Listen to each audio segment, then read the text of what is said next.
Hello students, कैसे आप सभी? बहुत अच्छे हैं। मैं भी बहुत अच्छा हूं। लास्ट लेक्चर मैंने आपको बताया था आर्टिकल 246A और आर्टिकल 269A। आज मैं आपको बताऊंगा आर्टिकल 366। तो आइए जानते हैं आर्टिकल 366 में क्या है। आर्टिकल 366 में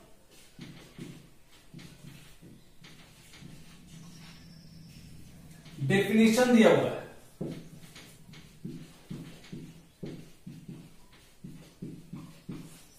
डेफिनेशन किस चीज का भैया?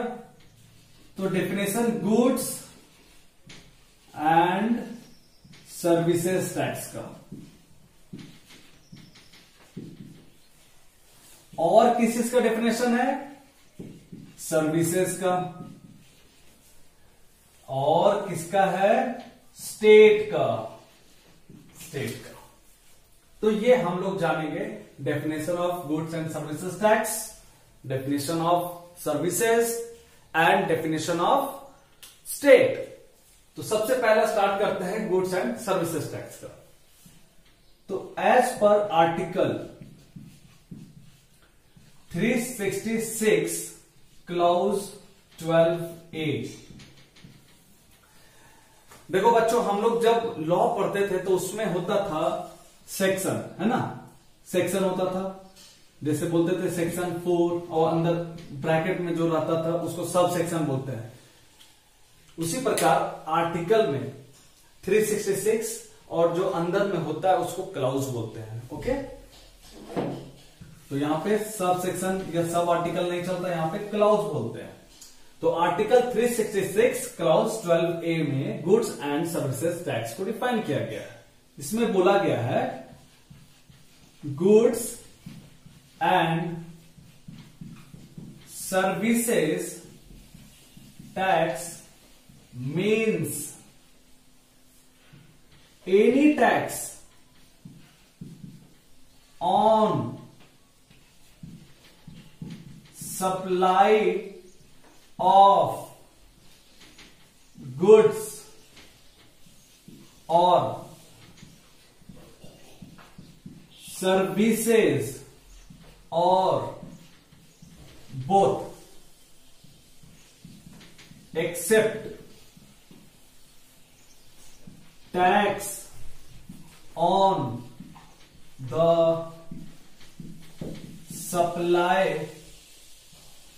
of alcoholic liquor for human consumption। कहने का मतलब यह है कि गुड्स एंड सर्विसेज टैक्स का मतलब क्या होता है? कहता है कि कोई भी टैक्स, एनी टैक्स, हाँ एनी टैक्स, जो भी टैक्स किसके सप्लाई पे? गुड्स के सप्लाई पे या सर्विसेज के सप्लाई पे या दोनों के सप्लाई पे लगता है, उसको हम गुड्स एंड सर्विसेज टैक्स बोलेंगे। लेकिन जो tax alcoholic liquor for human consumption, मतलब वाइन वगैरह जो ह्यूमन कंज्यूम करते हैं, उस पे जो टैक्स दिया जाता है वो tax goods and services tax नहीं कहलाएगा। इसका मतलब यह भी आप समझ सकते हैं कि consequently goods and services tax means tax on all goods and services except on alcoholic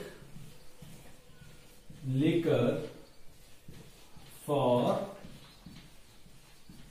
human consumption।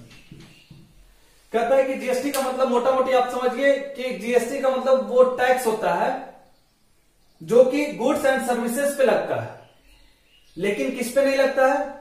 तो alcoholic liquor for human consumption पे नहीं लगता है।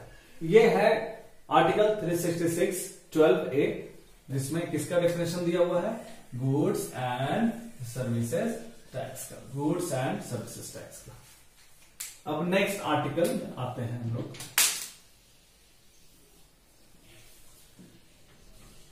Article 366 clause 26A। 366(26)(a) में डिफाइन किया गया है सर्विसेज को। तो इसको क्या बोला है, क्या डिफाइन किया गया, तो इसका मतलब होता है, लिखा हुआ है कि services means anything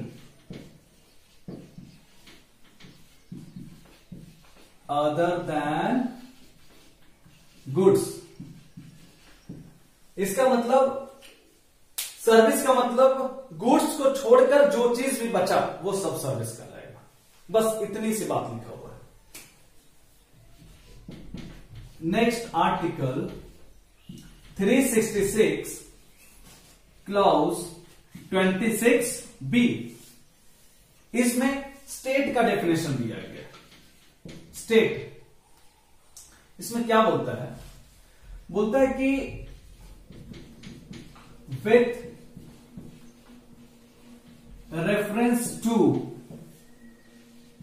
article 246A, 268, 269, 269A and article 279A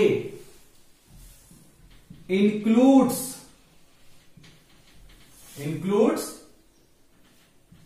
union territory with legislature, union territory with legislature. इसको समझिएगा, ठीक से समझिए। सर्विसेज का मतलब हो गया कि गुड्स को छोड़कर जो चीज भी है वो सर्विस है। और आर्टिकल 366 क्लॉज 26B में स्टेट को डिफाइन किया गया, जिसको बोला है कि आर्टिकल 246A, 268, 269, 269A और आर्टिकल 279A को ध्यान में रखते हुए यूनियन टेरिटरी जिसमें विधानसभा है उसको भी स्टेट बोला जाएगा। फिर से समझिएगा, बोला है कि ये सब आर्टिकल को ध्यान में रखते हुए यूनियन टेरिटरी जिसमें लेजिस्लेचर होगा वो भी स्टेट कहलाएगा। मतलब समझिए,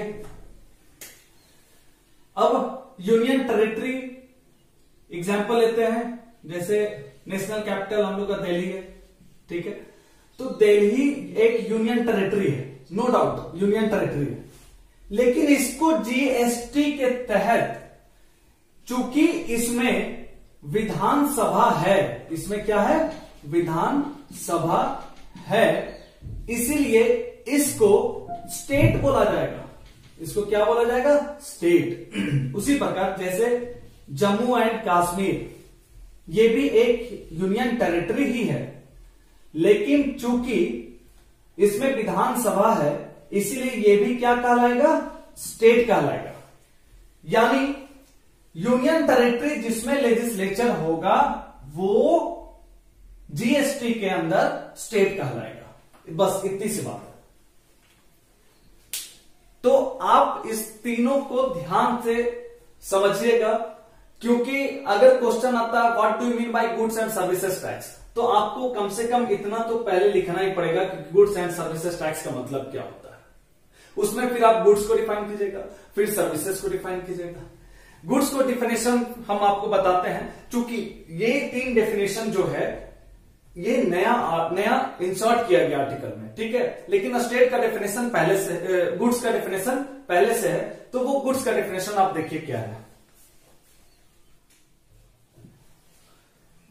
देखिए गुड्स।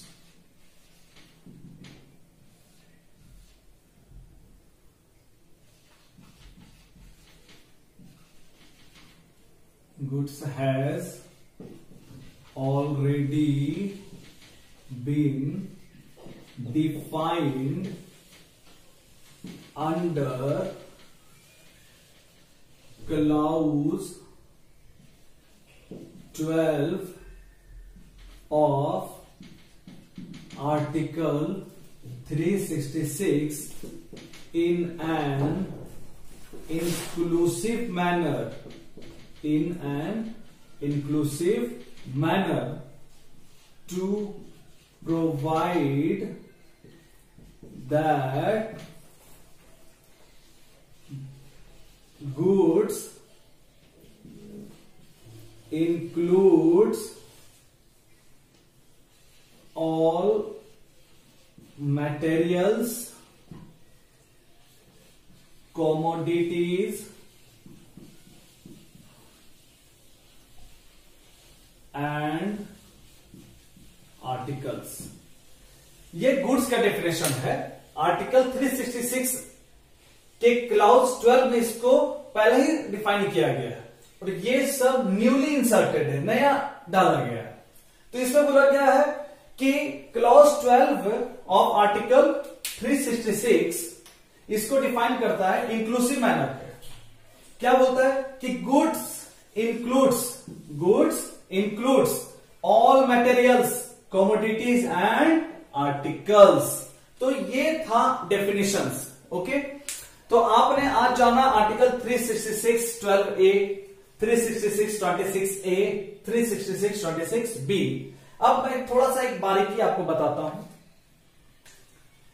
यहां पे ध्यान से देखिएगा, यहां पे बोला है मीन्स, यहां पे भी बोला है मीन्स और यहां पे बोला है इंक्लूड्स। तो डेफिनेशन में मीन्स और इंक्लूड्स समझिएगा क्या है। मीन्स का मतलब बोला गया है कि goods and services tax means, मतलब कि जो बोला गया है वही है, उसके अलावा कुछ भी और नहीं सोचना है। जब भी मीन्स होगा का मतलब जो डेफिनेशन दिया गया बस वही, उसके अलावा कुछ भी नहीं।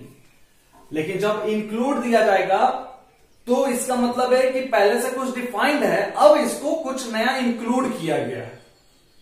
आई बात समझ में? इंक्लूड का मतलब हो गया कि जो आप समझते हैं वो तो है ही, उसके अलावा ये भी है। इसीलिए तो हम लोग पहले स्टेट को कुछ और समझते थे, दिल्ली को स्टेट नहीं बोलते थे, दिल्ली एक यूनियन टेरिटरी है। लेकिन अब हम दिल्ली को बोलेंगे स्टेट, क्यों? क्योंकि वहां विधानसभा है। तो आज आपने जाना आर्टिकल 366।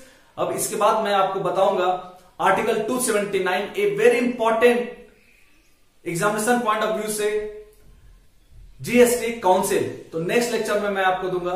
तब तक के लिए आप अच्छे से घर पे रहें, खाएं, सोएं, क्योंकि सोना बहुत जरूरी है और यहां पढ़ना भी है, इसका नोट्स भी बनाना है। प्रीवियस जो लेक्चर्स मैंने आपको प्रोवाइड किया है उसका भी नोट्स प्रॉपर बनाना है। अभी सिर्फ एक तरह से आप ये मानकर चलिए कि अभी इंट्रोडक्शन पार्ट अभी कंप्लीट नहीं हुआ है, ये अभी चल ही रहा है। क्योंकि जब तक जीएसटी का आपको बेस नहीं समझ में आएगा तब तक आप आगे बढ़ेंगे तो फिर होगा क्या? तो आपको कॉन्सेप्ट बिल्डिंग बहुत जरूरी है। तो वीडियोस जो प्रीवियस लेक्चर का है उसको लगातार देखते रहिएगा तो आपको समझ में आएगा, क्योंकि जीएसटी बिना रिवीजन का संभव नहीं है समझना। इसीलिए आप लोग, मैं ये मानता हूं कि आप लोग अच्छे से पढ़ते होंगे। Okay then, bye bye, take care, thank you.